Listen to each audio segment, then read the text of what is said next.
Good morning, Marijuana Nation. It's Thursday, April 2nd, 2020, and you're tuned in to episode 907 of Marijuana Today Daily. I'm your host, Shay Gunther, and I'll be walking you through today's marijuana news and headlines. As always, we have a full and busy day of cannabis news in our hands, so let's jump right into it. Kyle Yeager leads off today's news with a pickup of comments made by New York Congressional Representative Alexandria Ocasio-Cortez on the topic of liquor stores and cannabis dispensaries being deemed essential businesses during the coronavirus outbreak. Specifically, Representative Ocasio-Cortez defended in a video posted to Instagram the need for marijuana dispensaries to be kept open even as most other businesses close, saying, quote, "I'd say that if your state is deeming liquor stores to be an essential business, it doesn't seem consistent as to why a liquor store would be essential but a dispensary wouldn't. You've got to make a decision one way or another," unquote. Pop over to Kyle's piece for more here and to watch the video yourself. As always, we have all the news we cover linked to on our website at mjtodaydaily.com. Chris Moore, writing over Mary Jane, scooped up headline number 2 today with news that the National Institute on Drug Abuse is offering up $400,000 in academic grants to study how the coronavirus pandemic is affecting people who consume drugs like marijuana, tobacco, methamphetamines, and opioid. The money will be split into 2 grants and awarded on a rolling basis through the end of March 2021. Pop over to Mary Jane for more on this.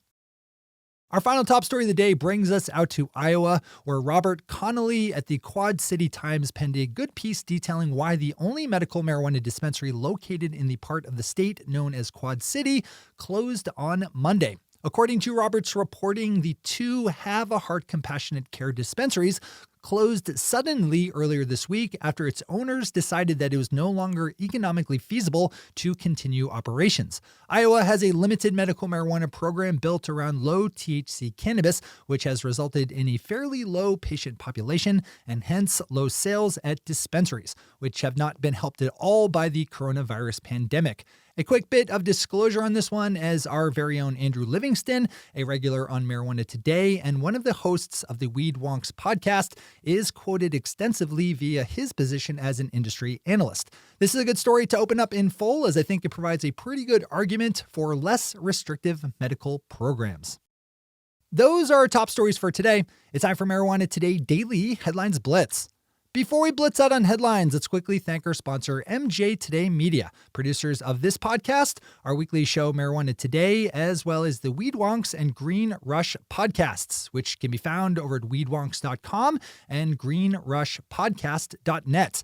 If you like listening to marijuana podcasts, and I'm guessing you do because you're listening to this, then you will love and appreciate the insight dispensed by our other shows, all of which publish once per week. One more time, that's weedwonks.com and greenrushpodcast.net, as well as mjtodaypodcast.com. Give a listen.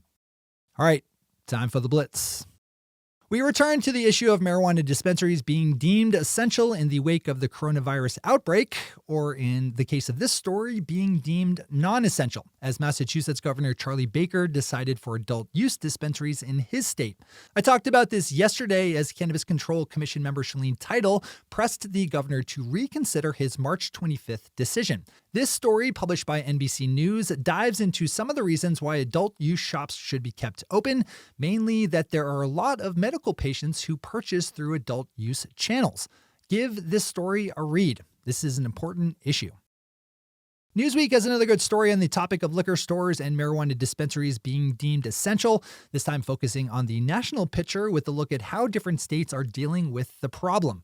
I think it's super important to understand here that if people who have a serious problem with alcohol suddenly stop drinking, they can die very suddenly from withdrawal. That's the main gist of why liquor stores are being allowed to stay open. Randy Robinson over at Mary Jane has our next story, with Reuters originally reporting on the death of 49-year-old Patrick Jones from the coronavirus. Mr. Jones was serving a 27-year prison sentence for selling crack cocaine, a sentence that was made stiffer because he was arrested within 1,000 feet of a college. Mr. Jones died because he was a prisoner serving a jail sentence he should not have been given. The war on drugs is a giant monumental disaster, and society killed Patrick Jones when it decided that putting people in jail for drug crimes is an okay thing to do. The U.S. Department of Agriculture gave the nod on Tuesday to the states of South Carolina and West Virginia, as well as a number of native tribes, to start growing industrial hemp. Specifically, the USDA approved plans submitted by the states and tribes for how they will regulate and oversee hemp. We touched on this storyline last month when Washington State and Wyoming were similarly approved. Marijuana Business Daily pulled together a very helpful roundup for how things are looking in the U.S. South for medical marijuana legalization and the business opportunities found therein.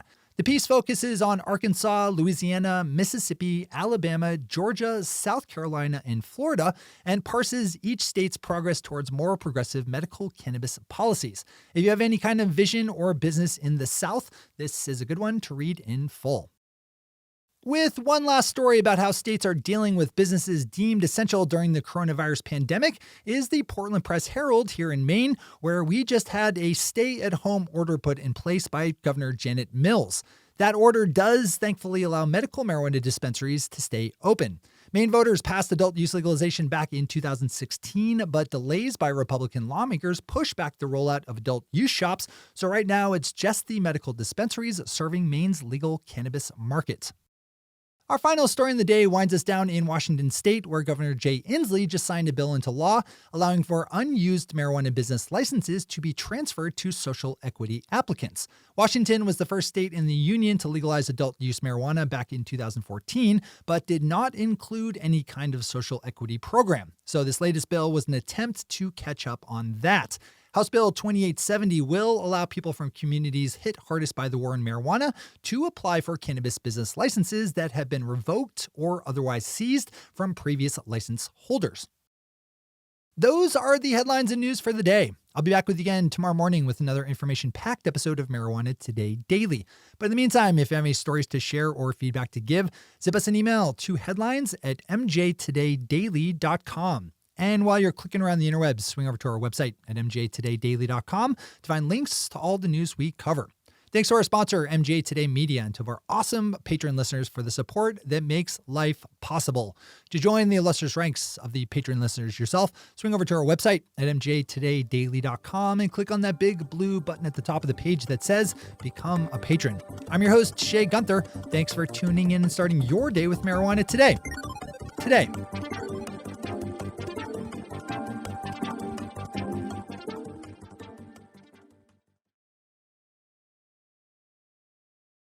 One take, Shay. One take.